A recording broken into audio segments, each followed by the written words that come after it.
Bonjour à tous, c'est Esteban Informatique et aujourd'hui une petite vidéo sur un petit logiciel pour cloner des disques durs. Avant que je vous montre cette vidéo, n'hésite pas à t'abonner à la chaîne, ça te prend 2 petites secondes et ça me fait extrêmement plaisir et ça me permet de vous faire tout plein de vidéos sur plein de sujets différents. Voilà, la petite parenthèse.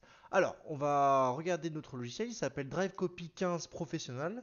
Donc je l'ai acheté, c'est pour ça que je ne vous partagerai pas l'utilitaire, mais vous pouvez aller l'acheter si vous le voulez. Je ne sais pas combien il vaut le 15 maintenant, mais je pense que vous pouvez le trouver pour pas trop cher. Donc je vais vous le présenter un petit peu. On va aller dans les programmes. Alors, je ne l'installe pas. Je lance le launcher directement, un peu en version portable si vous préférez.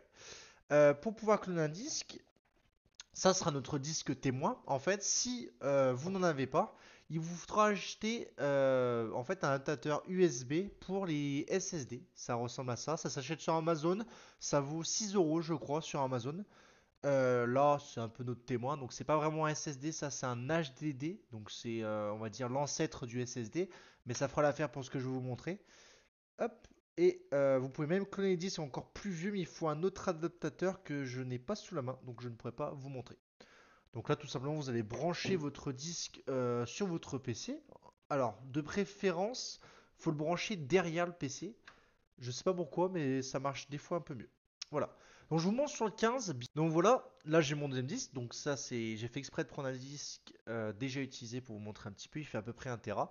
Et en fait je vais vous montrer comment le cloner. Donc on va aller dans copie et migration et copie hard disk. Donc on peut faire encore plein d'autres choses, migrer OS, créer des disques virtuels, tout ça. J'ai jamais bien essayé encore, mais il faudrait que je fasse des vidéos là-dessus. Donc une petite fenêtre va s'ouvrir, vous faites Next. Là, vous sélectionnez le disque source, donc celui que vous voulez cloner.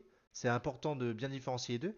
N'hésitez pas si vous avez un doute par rapport aux chiffres ici, soit vous allez voir dans l'utilitaire de formater des gestions de disques, vous aurez l'ordre des disques, ou sinon, bah, vous voyez en fonction du numéro ici. Là, par exemple, SN740, si je tape sur Internet, ça va me sortir une photo d'un SSD en NVMe.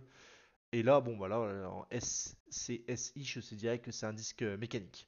Donc là, je sélectionne bien celui-là pour ma part, le disque destination. Donc voilà, il me dit que les informations du disque de destination vont être supprimées entièrement. Donc je dis oui, je continue à les copier. Vous n'avez pas besoin de cocher ces options-là. Je ne les coche jamais. Si vous n'avez pas ces deux options de cocher, dites-vous vous êtes trompé quelque part. Soit vous êtes trompé de disque et c'est le disque sur lequel vous êtes en train de lancer l'utilitaire, enfin le disque du PC que vous avez sélectionné. Soit c'est une histoire de place, ça veut dire que votre disque de destination n'a pas assez de place. Sachez-le, c'est assez important. Ensuite, vous faites Next. Et ensuite, vous faites Next. Voilà. Et là, c'est assez important. Il va vous dire, bah voilà, c'est bon, vous avez fini. Mais par contre, pour faire les changements, il faut vous appuyer sur Apply. Et c'est là où on s'en rend pas bien compte. Là, c'est juste une visualisation. Donc, c'est à quoi va ressembler l'utilitaire une fois terminé. Une fois le clonage terminé, en fait, juste ici, vous allez appuyer sur Apply. Vous cliquez et vous lancez l'installation. Je ne vais pas le faire pour ma part car je n'ai pas besoin de le faire. Mais en fait, pour vous expliquer, quand vous allez lancer l'installation, il va bien falloir laisser tourner le journal d'information juste derrière. Car des fois, il va vous demander, il va vous dire il y a des erreurs, et il va vous demander ce que vous voulez faire, vous faites ignorer toutes les erreurs. En fonction du disque, en fonction de l'état de santé du disque, en fonction de la place, ça peut prendre un certain temps. Ça m'est déjà arrivé que ça prenne 4 à 5 heures à cloner. Donc ça peut être très très long comme très très rapide. Et n'hésitez pas voilà, à regarder assez souvent. Le fait de cloner le disque, si votre disque on va dire est un peu malade entre guillemets, ça lui fait pas trop de mal au fond parce que ça, voilà, il répare en même temps des fichiers système tout ça. Donc le logiciel est vraiment complet.